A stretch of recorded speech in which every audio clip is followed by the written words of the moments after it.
let's look at something current in the news right now, which is the hepatitis B vaccine. Okay. In the grand United States of America, every newborn receives an injection of the hepatitis B vaccine the day they are born. Okay. Now, some families are able to resist, but the overwhelming majority, I'm sure it's 99% plus, either go along with it, are coerced into it, or are tricked into it. And just let's get this clear. The baby has just come out of the womb. It's their first experience in the oxygen, the world of oxygen that they have to breathe on their own, and the world of gravity, and the world of digestion on their own. I mean, these are many, many things that they're contending with. Plus, getting born is hard work.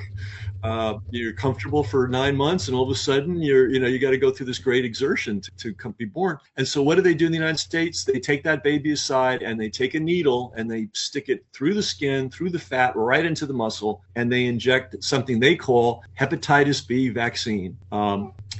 All right, so let's look at let's look at this virus, because they're fighting the virus, the hepatitis B virus, right? Let's look at this logically.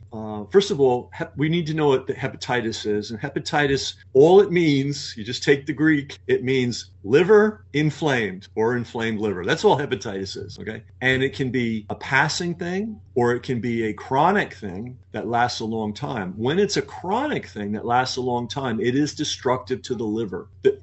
The inflammation, but forget the virus or the voodoo curse or whatever, the bad spirits or whatever, it's the inflammation that's causing the problem. Right? And the liver is particularly susceptible because the liver processes huge amounts of blood at any given time. I forget what it is, like 15% of all the blood in your body is in your liver. And every minute, 25% of the blood in your body passes through your liver. So it's the biggest depository of blood in the whole body. So if there's a problem with the blood, the liver feels it. And what is inflammation? Inflammation, is a process by which the body tries to deal with some external toxin, either biological or chemical, and is trying to flush it out, clean it up, eat it up with white blood cells, and then flush it out. Works pretty well unless the system's overwhelmed, right? Any system of any kind can be overwhelmed. And when it's overwhelmed, that's when you have chronic inflation day after day, month after month, year after year. And that inflammation starts to wear away at the liver. The liver is generally pretty resilient. There's the famous story of Prometheus, and he gives the fire to the human beings, and the gods are pissed off at him. So they chain him to a rock, and this eagle comes and eats his liver all day, and then it grows back at night so he can be tormented again. They knew that the liver was regenerative. And by the way, ancient physicians knew what hepatitis was. Goes all the way back. Hippocrates described it. The ancient Egyptians described it, and they knew it involved the liver. Right. So, what can cause hepatitis? Well, exposures to toxins, prolonged infection, bad sanitation. Which a huge portion of the world, unfortunately, still is living the way we all lived 100 years ago, which was no flush toilets, no reliable water. Malnutrition contributes to it. Chronic negative stress contributes to it. So many things. So when you see hepatitis, heavy alcohol use, intravenous drug use, all these things are known to cause hepatitis, and it makes sense that they would cause hepatitis because the liver has to process all that stuff, and it does the lion's share of the work. And if you overwhelm the body with various toxins, you will develop chronic inflammation and damage to the liver. So we know this. This is not new. A new kind of hepatitis was identified in the 19th century called serum hepatitis, and they knew that it had something to do with injecting people, because it was different than normal hepatitis. Would often come as there'd be a contaminated water source, and the whole village would suddenly be suffering from acute hepatitis, or bad food, contaminated food. And thousands of years ago, people recognized that. But then this new kind of hepatitis appeared, and they realized slowly, it was a very slow process, that it came from injections. Okay, the first outbreak was in Germany at a shipyard hard, and they made everybody get the smallpox vaccination. It wasn't an injection, but it still was putting foreign biological material in people's blood. And, all these guys got deathly ill. And that happened like in the middle of the 19th century. And by the early 20th century, they figured out, oh, maybe we're doing it, because there wasn't a lot of injecting going on until the 19th century because there weren't hypodermic needles, right? Yeah, So, the original vaccines, they were done by Pasteur with his smallpox vaccine, where he'd scrape onto your arm until it was like a big. that was Jenner. That was Jenner. Jenner, yeah, and then they'd rub like cow pus into. I mean, yeah, it was house. madness, right? Okay, yeah, right. You just described it. We'll put a little cut in your arm. We'll go get some pus from a sick animal or a sick human, and we'll rub it into the open cut, and that will grant you magic immunity. It also killed 1 to 3% of the people that received that treatment. Speaking of Pasteur, the great Louis Pasteur, and by the way, in Paris, there is a literal shrine, and I'm not talking about metaphorical shrine. I'm talking about like a mini basilica with all the churchy kind of things that you would expect, devoted to the coffin of Louis Pasteur. I mean, they're nuts over this guy. Well, Louis Pasteur was the first person to use, or one of the very first, to use hypodermics as a vaccination. One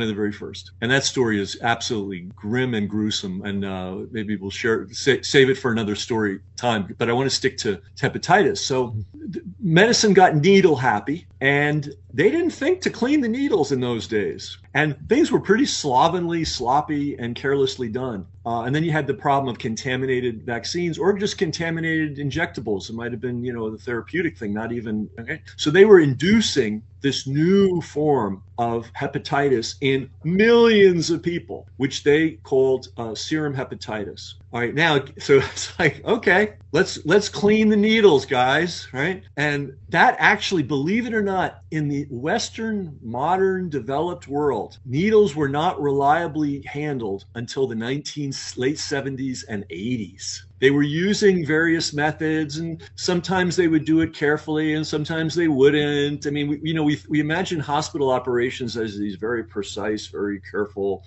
No. It's entirely dependent on the integrity and the skill and the caring of the people doing the job. But anyway, they used a variety of methods to clean needles. They reused needles frequently up until the 80s. And so they would clean them, alcohol, boiling, there was only one method that was very reliable, and that wasn't even used in most hospitals. So right up until relatively recently, they were injecting dirty needles in hospitals. Okay. And then you have the problem of intravenous drug users, which the virus people do not like to talk about them. They like to say, well, they're getting hepatitis B because they're sharing needles. It's the virus that's on the needle, and that's what's making the person sick. Well, if you know anything about the community of intravenous drug abusers, they're actually quite careful with their needles, as careful as they can be. They soak them in bleach. They're pretty careful. But what the virus people don't like to talk about is what's the reality of being an intravenous drug abuser? You are injecting stuff, foreign materials, which could include accidental biologicals, by the way, into your bloodstream multiple times a day, every week, every month, for years on end. But the virus people like to say, oh, but they get hepatitis because of dirty needles. And they don't like to look at that reality that they are pouring toxins into their system on a regular basis. So anyway, we had this final discrimination between natural hepatitis from normal sources to injected hepatitis, right? Then somebody was sent off to Alaska to work among the Native Alaskans. Okay, he came from the CDC. He came from this thing called what's the name of it? Disease Surveillance Corps or something. It's some kind of branch within the CDC. They scour the world looking for disease, looking for viruses primarily, because they want to find them early and tap and beat them down, right? So they sent this guy to Alaska to work with Native Alaskans where there was a high incidence of hepatitis. The reason for that is the Native Alaskans were brutally treated, first by the Russians, fur traders, and then by the Americans. It's estimated that as many as 80% of all Native Alaskans died just in contact with the Russians. And the Russians would enslave them, and horrible things. And then the Americans came in and they did things like, steal their land, put them into the equivalent of concentration camps, which they call reservations. It's a hard living up in Alaska. It's cold, and they knew how to live. They knew how to hunt and fish and gather, various plants and store them and work them up and preserve them and eat them during the year. So they were fine until we destroyed their ability to feed themselves and then started feeding them crap. And then the next thing we did to Native Alaskans and Americans, and the Canadians did this too, is we had these residential schools. So basically, you were taken, if you were a child, you were taken from your family. Your family had nothing to say about it, and you were put in these residential schools where children were absolutely, there's no doubt about it anymore. It was like called a rumor, and then whatever you call it, a conspiracy theory. And it's now been absolutely proven. The government of Canada has finally admitted it. These children were sexually abused, often murdered. I mean, this was really bad, dark stuff. And then after their childhood, they were sent back to their communities with severe, understandable psychological trauma. Add that to the malnutrition, and then add alcohol. And I think the death rate from liver disease among the native Alaskan population is 16 times what it is among the normal population. So anyway, they sent this guy to study, and what did he determine? It's a virus. These people have a virus, and it's called hepatitis B, Insane. Unfortunately, because of the conditions these people found themselves in after generations of being brutalized, every single factor of their lives contributed to liver destruction, hepatitis, liver inflammation. So he comes back and decides, you know what? We need to wipe this virus out. Again, we get this concept in AIDS. We say we're going to wipe the COVID. We're going to wipe it out. We're not going to talk about causes. We're not going to talk about cofactors. We're just going to go after the virus. So he cooked up the idea of a virus, of a vaccine against hepatitis B, serum hepatitis, injected into all American babies at birth. I mean, it's just like that. That is the reason, folks. If anybody's wondering, because I imagine you have some American listeners too. Why are your children being injected? Why are your healthy children being injected with this? Now, even if you believe in the virus is the cause, it is a very simple matter to test for the presence of the virus. And of course, the presence of the hepatitis B virus is the same as the presence of the HIV virus, which is the same as the presence of the COVID virus. You can be carrying it and have no symptoms whatsoever. You can live your entire life and never even have a sniffle. But you are now, if they do the test and they find the virus, you are now infected with the virus. You're an active case, right? Even if you